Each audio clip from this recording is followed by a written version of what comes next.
So Sarah, do you think we should treat mental health like physical health? In Ireland, yeah, I definitely think we should, because I think your physical health, it's something you can see physically, but for your mental health, you're always second guessing in your head. Is this an issue? Is it not? Am I just having a bad day? And I think it takes a while for your mental health to actually influence you and creep up along. I just found before Christmas, I actually broke my leg. And at the time, I was just like, oh, get through it. And then it wasn't until a few months afterwards, my brain coped my body. And I was like, oh my God, like that was such an ordeal at the time. But at the time, I was like, no, it's fine. I just need my leg to heal. And then afterwards, I was like, that was a crazy time in my life. So it's not until you reflect back. I think mental health does take more time to process, for the mind process, in my opinion. Perfect. I suppose that kind of leads into the next question, which is, have you ever struggled with a mental health issue in work, or when you were in college, or when you were in school? I suppose there is times, like I've been fortunate, I wouldn't struggle too much, whereas I know some of my friends will be more struggling to it. But there is times where you get overwhelmed, and I'm a secondary school teacher, and sometimes it's like the kids, like a lot of students would say nowadays, oh, my mental health, and I'm like, well, you don't see me allowed to take a mental health day. Like, you know, as teachers or people who work in the public sector, we're told you have to push through, even to try to take a sick day. It's nearly more hassle to take a sick day, to put in work to get all your class covered. So I think there isn't enough awareness about it when you are struggling with it. And you have like your colleagues, and it all depends on your colleagues if they're good to get you through the day. But if you're having a bad day, week, month, it can be very hard. And Sarah, what do you think is one policy that we could do to help? Something like maybe paid mental health leave in the workplace?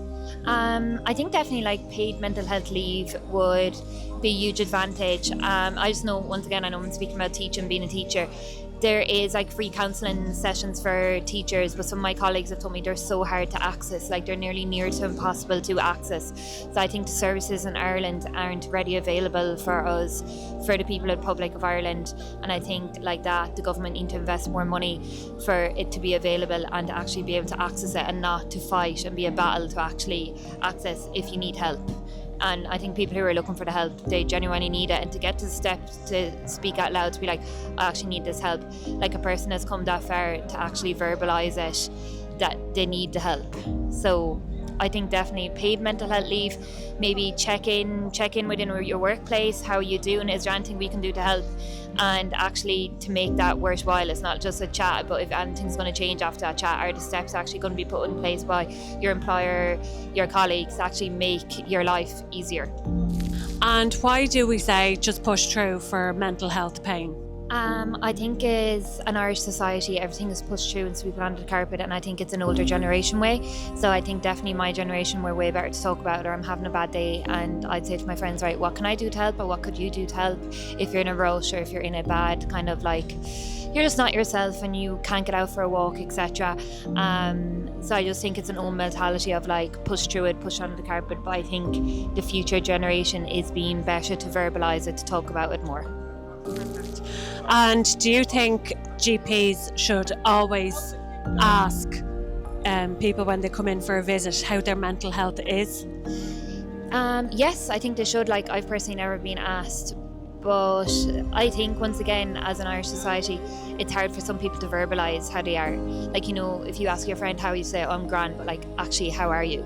And then depending, like, will they want to talk about it or will they not? It's up to them to open up. But I think as an Irish society, we actually don't have the vocabulary and the words to be able to describe, I'm actually feeling a bit down, and I have for a while.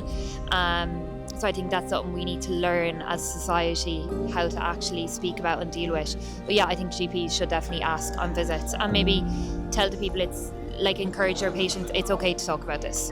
And do you feel like as a secondary school teacher there's enough support and training provided to you and your colleagues to deal with situations of mental health issues in the school system?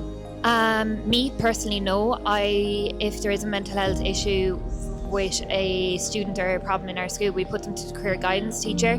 So we have 2 career guidance teachers in my school, and there's about 850 students. But I know their plates are full, like they have so much going on, and I think it's lucky for us that we have someone that we're able to refer the students to, was I think a primary school teacher has a awfully harder job because they wear so many caps. Like, they don't have a guidance counsellor in primary schools, where a lot of the issues could stem from, and then if they're not solved in primary school, then that's going to lead on to student secondary school life. So I think, no, we're definitely not well equipped enough, and I think having 2 guidance counsellors for a school that's nearly 800-900 students isn't enough either.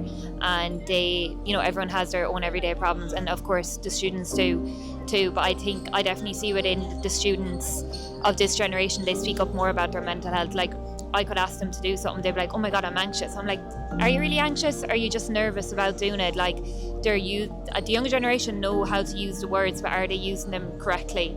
In my opinion, I don't think they are. Are they abusing it?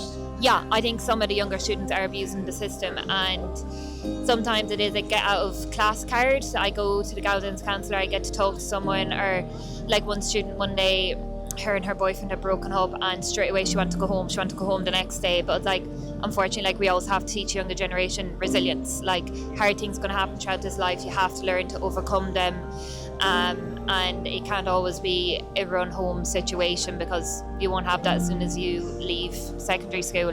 But I do definitely think there isn't enough resources given to primary, secondary school, the educational system, for the mental health issues that we have in 2025. And how long have you been a teacher? I've been a teacher 5 years now, so I've taught 2 years Tipperary and 3 years in Dublin.